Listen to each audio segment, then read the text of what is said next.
โอ้โอ้โอ้โอ้ตำเด้อตำเด้ออุ้ยอุ้ยอุ้ยโอ้โอ้พี่น้องเอ้ยปลาเถือกปลาเถือกปลาเถือกโอ้โอ้โชงตัวพี่น้องเอ้ยโอ้ปลานิ่นปลานิ่นปลานิ่นเอ้ยโอ้โอ้นี่โอ้ปลานิ่นน้อยพี่น้องนี่นี่อยู่ละออกมาก่อนนั่นคืออีกกับประจักษ์โอ้พี่น้องนี่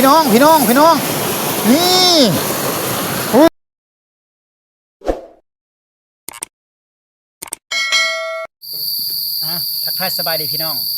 ที่เข้ามาเบิ่งฮับชมเด้อมันนี่เบาจันมันในตอนนี้กับเวลากับแรงแล้วพี่น้องประมาณ5 โมงปลายแล้วเบาจันออกมาดักบรรณาตะก้าด้วยปลากระแยงอีกเนี่ยไม้ลังเทว่าปักตุบหอมหนึ่งเบาจันมาตะก้าใส่เยอะเป็นที่เรียบร้อยละใส่เยอะใส่อย่างเป็นที่อันนี้เบาจันจะวางลงนี่แล้วก็มือจึงค่อยมันรุ่นน้ำกันนะเอาขออนุญาตใส่ก่อนพี่น้องปลาปักตุบหลายพี่น้อง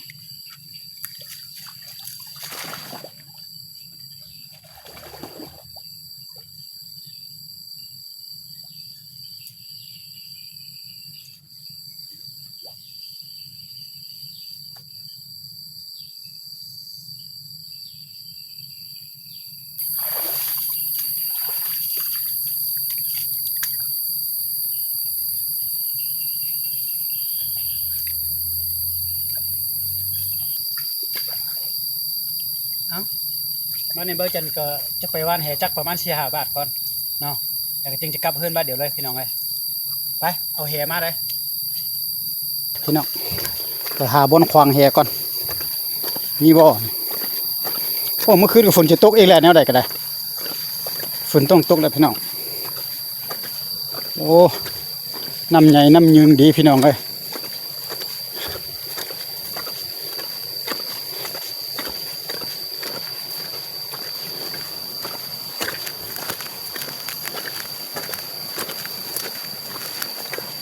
ว้าวนั่นพี่น้องโอ้ว้าวเอาควางแหก่อนเด้อตักสิมานบ่พี่น้องเลย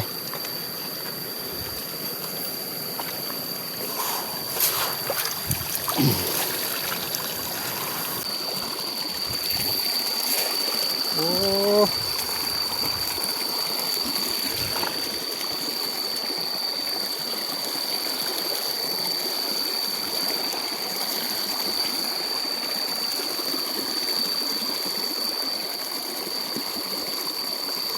ขาบกเข้าพี่น้อง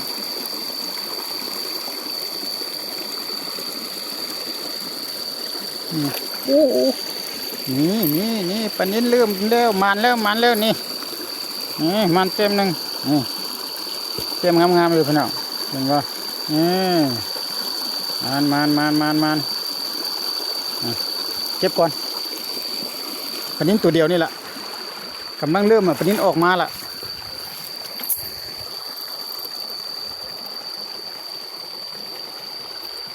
เขากล้าบักงามพี่น้องอันนี้ว่าจันไปควางอยู่หันจัก2-3 บาทก่อนอยู่พูนเลย2-3 บาทเด้อพี่น้องไป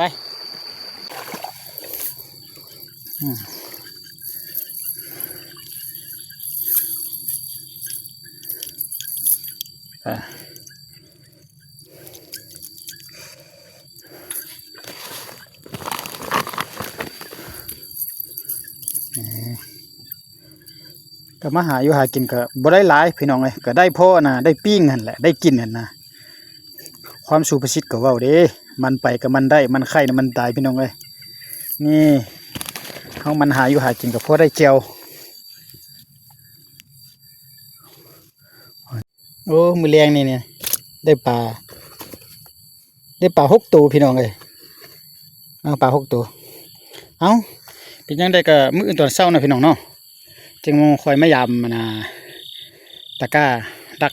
ปลาเขาเนาะแล้วก็เบาจากก็จะเอาแหมานำแล้วก็จะควางเด้แต่แนวใดเมื่อคืนฝนจะตกพี่น้องเลยพ่อกันมื้ออื่นตอนเช้าอีกเนาะแต่แรงนี่ก็เบาจากกลับเพิ่นก่อนพี่น้องเลยเกมเครื่องแล้วก็เอามื้อเช้าพ่อกันสัตว์แรงนี่ บายบายพี่น้องทักทายสบายดีตอนเช้าๆพี่น้องเลยก็บ่จันพามายามมันตะกร้าดักปลากันแย่งกันเลยพี่น้องแต่กระบูจะเข้าป่าอย่างหรือบ่เข้าอย่างเอาเยื่อห้ำใส่พี่น้องเลยแต่เมื่อคืนก็ฝนตกก็แห้งอยู่แต่ว่าไม่ได้ฝนเม็ดคืนแล้วก็หลังจากยามมันตะกร้าดักปลาแล้วก็เขาก็จะควางแหถ้าบ่ได้ตะกร้าปลาบ่เข้าแล้วก็เขาก็คือว่าเอาแหมานำจะควางแหอีกพี่น้องเลยเพื่อบ่ได้แนวหนึ่งก็ให้มันได้แนวหนึ่งนะพอออกมาเพื่อให้มันเสียคาใบเสียขาน้ำมันนะเนาะเอารถจักรมาอยู่ทางหลังนี่แหละเนี่ยเนาะไปนี่แหละเพื่อนบาจันก็จะยามตะกร้าก่อนเดี๋ยวนี้นะยามปะแล้วก็บาจันจะออกไปขวางแหเลยพี่น้องเลยอยากได้พอซีหาตัวเติมกันบ่เมื่อวานตัวแรกก็ได้5-6ตัวแต่ก็มื้อนี้ก็พอจะได้เติมกันบ่นะไปยามตะกร้าเขาก่อนเอาเบิ่งตะกร้าน้ำกันมันจะได้ผลว่าเข้าแล้วบาจันว่ามาพานขั้นบ่เข้ากับประจักเยอะห้ามเด้อพี่น้องไม่ได้ใส่เยอะนะตับไก่ตับหยังใส่โครงไก่หยังเด้อพี่น้องบ่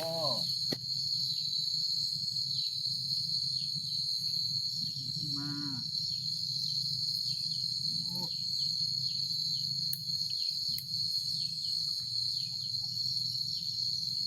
พี่น้องยังบ่ยิ่งยังเข้าพี่น้องบ่เข้ายังบ่เข้าพี่น้องประมาณเท่าปัญญาประมาณก็นี่พี่ชงไปควางแห่น้ำกันพี่น้องเอ้ยขอโทษอภัยพี่น้องเอ้ยแต่น้ำก็น้ำคุณเด้นะน้ำคุณแต่บ่ฮู้ว่ามันเป็กกี้เนี่ยมันอยู่นี่มีปากกันแย่งอยู่ผักตบหลายโพดเดียวเนี่ยนะผักตบมันหลายแล้วก็ที่ว่าอันนั้นโพดไปเอาป้าก่อนเห็นป้าอยู่นี่แหละป้าอยู่รุ่นนี้เลยไปยำไปควางแห่ก่อน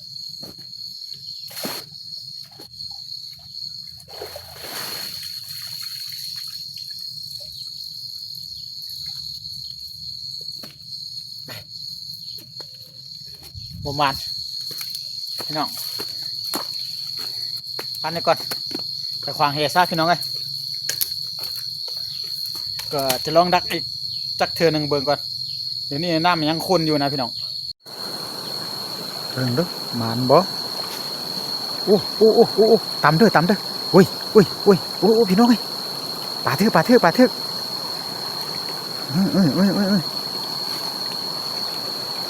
เด้อพี่น้องค่อยๆก่อนค่อย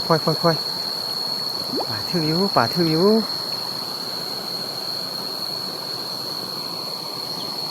ออกบ่อย่าออกเด้ออย่าออกเด้อยั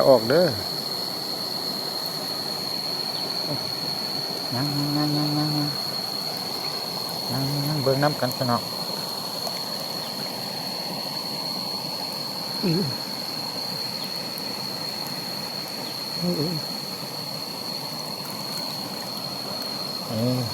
โอ้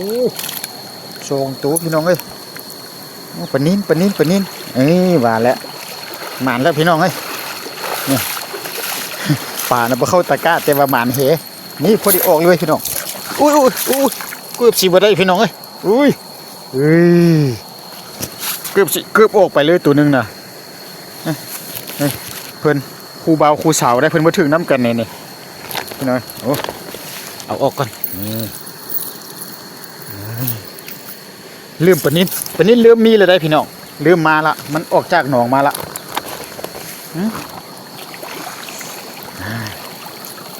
เอา2 แต้มก็เอาตัดแรกอยู่ถึงนี่ถึงบาทนึงก่อน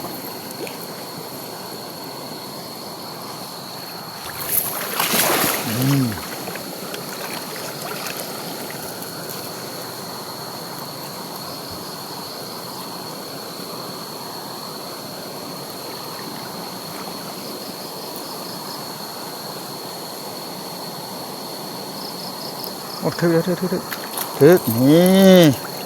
เต็ม2มาแล้วพี่น้องนี่เอาพอได้ปิ้งอยู่แบบนี้ก็ได้ขออนุญาตปลดกันเด้อปลดเลย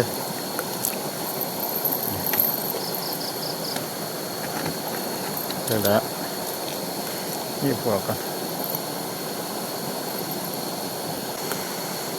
เอาช่วงนี้นี่กับอาจารย์ก็ที่ว่า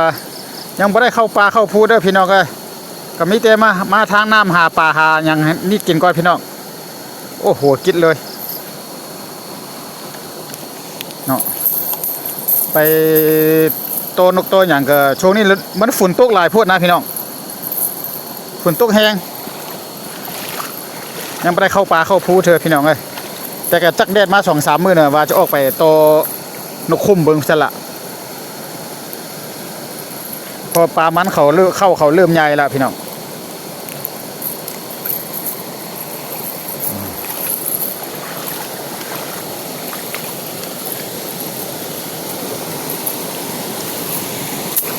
ลงขวางใส่บุกน้อยๆในเบิ่งเนาะอันนี้เด้อบุกวันนี้เด้อที่มีปลาจะอยู่บ่วันนี้เด้อ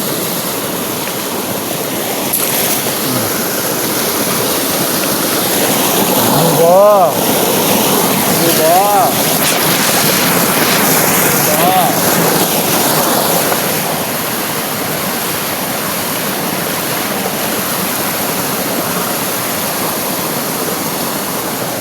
อู้นี่โอ้ปลานิดน้อยพี่น้องนี่มีอยู่ละออกมาก่อนนั่นคืออีกกับประจักษ์โอ้พี่น้องนี่อุ้ยพี่น้องสุดยอดเลยแม่นป่าไม่อยู่บนนี้พี่น้องเอ้ยอู้งามนี่บานแล้วเป็นเจ้าป่านี้ซ้ำนี่พี่น้องเอ้ยนี่ซ้ำนี่ล่ะเก็บได้5 ตัวพี่น้องเอ้ย5 ตัวอ๋อพอได้กินแล้วพี่น้องตัวนี้อยู่กลางพี่เลย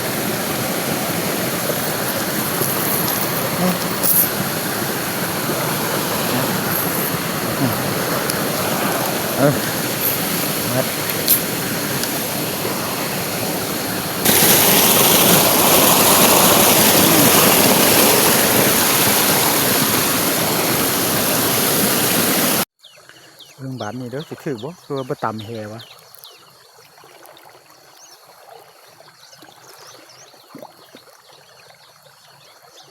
ปนยิ่งใหญ่นะไปอยู่ใส่เนาะ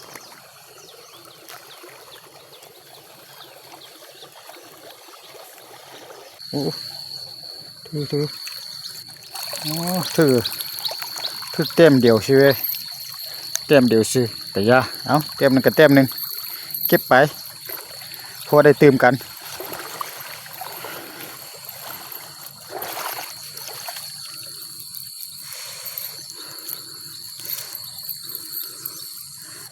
กับปลาน้อยน่ะออกมานี่ปลาใหญ่บ่ได้พี่น้องแต่ว่าปลาน้อยน่ะพอได้กินอยู่มายามใดก็แต่กับบนลายเด้อพี่น้องเพราะว่าบนมหาปลาเบาจันนี่เห็นบ่เมื่อใดฝนตกก็พาหาแล้วเนี่ยมีคนหลงหาปลาเนี่ยหลายเติบได้พี่น้องบาดนี้นี่แต่รูปใหญ่พี่นะ2 3 5 แต้มไปเอาปลาออกก่อนนี่ปลานิดหน่อยทอ2 นิ้ว1นี่นะ5 แต้มเอาปลาออกก่อน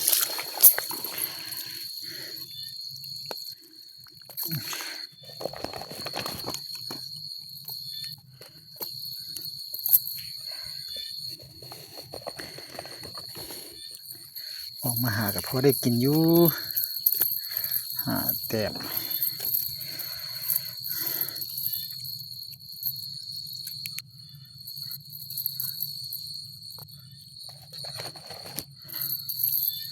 ได้หลายตัวแล้วได้พี่น้อง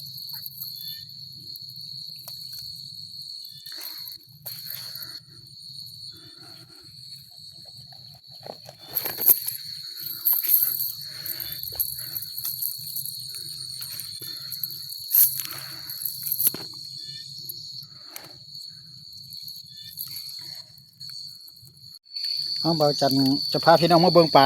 น้ำเบาจันได้พี่น้องเลยนี่ที่ใส่ยูนิก่อนว่าได้ซ้ำได้ตอนเช้านี้นะนี่ยินบ่น้ำพี่น้องก็ว่าบ่ได้เป็นแต่ปลานิ่นสดๆเลยพี่น้องแต่ปลาขาว2 ตัวนี่ปลาขาวได้แต่2 แต้มซื่อๆนี่ปลาขาว2 แต้มนี่พี่น้องเลยเดี๋ยวนั่นกับปลานิ่นสดๆนี่ก็จะว่าบ่ได้กินเด้อพี่น้องกับมานอยู่พี่น้องไอ้นี่กระสับนี่แหละพอได้อยู่ได้กินพอได้ปิ้ง พอได้ปิ้งอยู่พี่น้องไงพอได้อ้อได้แกงอยู่นี่เอาสำหรับคลิปนี้ก็ถ้าเป็นประโยชน์ก็ฝากไลค์ฝากแชร์ให้เบาจันได้เด้อฝากติดตามน้ำกันได้พี่น้องไงก็อยู่ป่าอยู่ดงอยู่พูอยู่ห้วยอยู่ห้องบอนหาอยู่หากินคือเก่านี่แหละพี่น้องไงตะกร้าปะทะกับอนาเฮที่ว่าตะกร้าเนี่ยโอ้ยตกแต้มเลยพี่น้องไงกับประมาณกับบ่เป็นยังพี่น้องบ้านหน้าจึงคอยว่ากันไหมเนาะพี่น้องเนาะเอาสำหรับคลิปนี้ก็เบิ่งแล้วก็เป็นประโยชน์ก็ฝากไลค์ฝากแชร์ฝากติดตามเพื่อบ่พลาดคลิปใหม่ๆของเบาจันเนาะพี่น้องหมดสุผู้โชคคนไทยมาหับชมนะเนาะเอาหักแพงลากันไปก่อนพี่น้องเอ้ยพบกันในโอกาสหน้าในคลิปหน้าสำหรับคลิปนี้แสดงความขอบใจเข้ามาบ๊ายบายพี่น้อง